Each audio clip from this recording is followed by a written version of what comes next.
Cooking Appa. Hi, this is Cooking Appa. Last night, Appa actually made a special garlic sauce for my steamed chicken. I actually make extra. So tonight, I'm going to use the same garlic sauce to steam my fish. And I have one piece of, this is ang kueh hong ji. How do you call ang kueh in English? It is one type of snapper, I think. Anyway, can someone leave in the comment section to tell Appa what is ang kueh in English? Okay. Now, what you do is, of course, you wash it. Make sure you wash the cavity inside, yeah, and also remove the kidney, yeah. Remove the kidney of the fish, which is the middle part of the fish, yeah. The middle part, usually you inside the cavity, you will see some blood stain. That is the kidney of the fish. Remove that. That is a source of fishiness.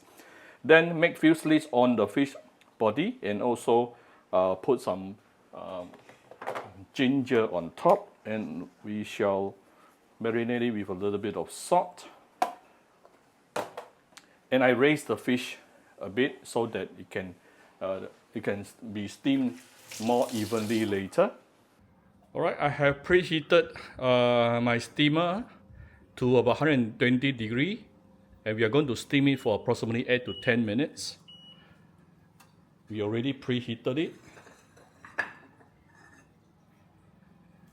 Then we will put the fish into the middle of the steamer and close it and let it steam for approximately around, I think 8 minutes should be okay.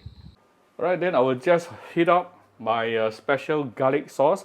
Of course, I will add in the video I make showing how I made this sauce from yesterday into this particular video as well. So we are going to prepare the garlic sauce, yeah.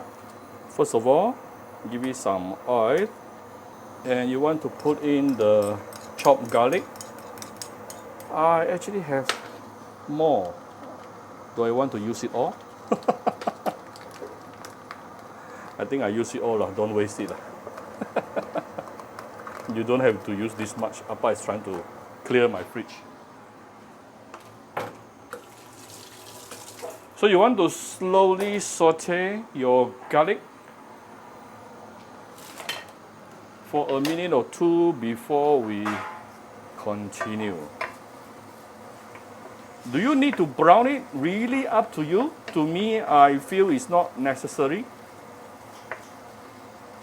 Some people prefer a little bit of raw taste of the garlic. Some people doesn't like it. So you decide to what extent you want to saute this particular garlic paste. This is after approximately 3 to 4 minutes using medium heat. I have decided to brown it. Yeah, why? Because I'm the only person in the family who likes raw garlic. All of them doesn't like it. So I decided to brown it, as you can see from here, golden color. This is the time where we can actually add in some water.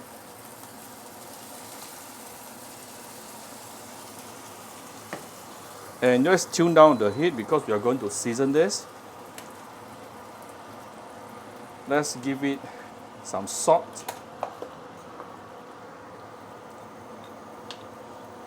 Some oyster sauce. Ooh, I heard my steamer is giving me some sound. I think the water is running out. I need to add in some water shortly. Never mind. Let's finish this one first. A little bit of sugar. Some of my Cooking Appa chicken stock powder. For those interested, you can get it from Shopee Malaysia or Singapore. Don't waste.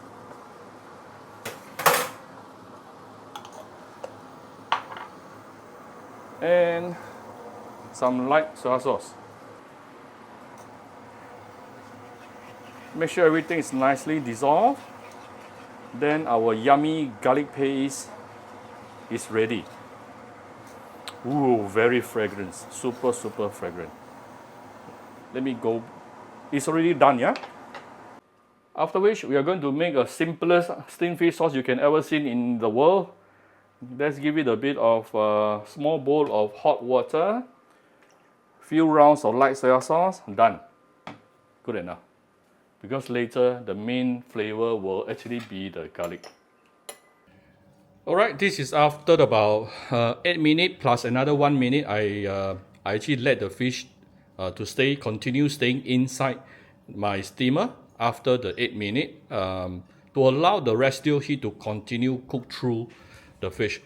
So we can now open it. Wow, there's a lot of steams coming out. Okay, once the steam has been released, we can carefully take out the fish. Alright, I have taken out the fish from the steamer, and you can see from here, can you see this water? Alright, all these are the steamed fish water. This is the source of fishiness. You want to throw it away. So I'm going to throw it away. So we have removed the steamed fish water. Next thing, we're going to pour our steamed fish sauce over the fish. And our special garlic paste. Oh, this special garlic paste tastes really good, let me tell you. You must give it a try, seriously. If you like a bit of spiciness, you can put some chili padi on top as well, yeah? But today I'm not going to add chili padi, I'm just going to put on top some fresh coriander. Right, done. That's how simple it is to make a very flavorful dinner at home. I hope you like my very simple video today. If you like my video, do share my video on your Facebook to your friends. Come to Cooking Appa Facebook fan page to click like and follow button. Follow up on Instagram and subscribe to Cooking Appa YouTube channel. Thank you very much. Bye bye.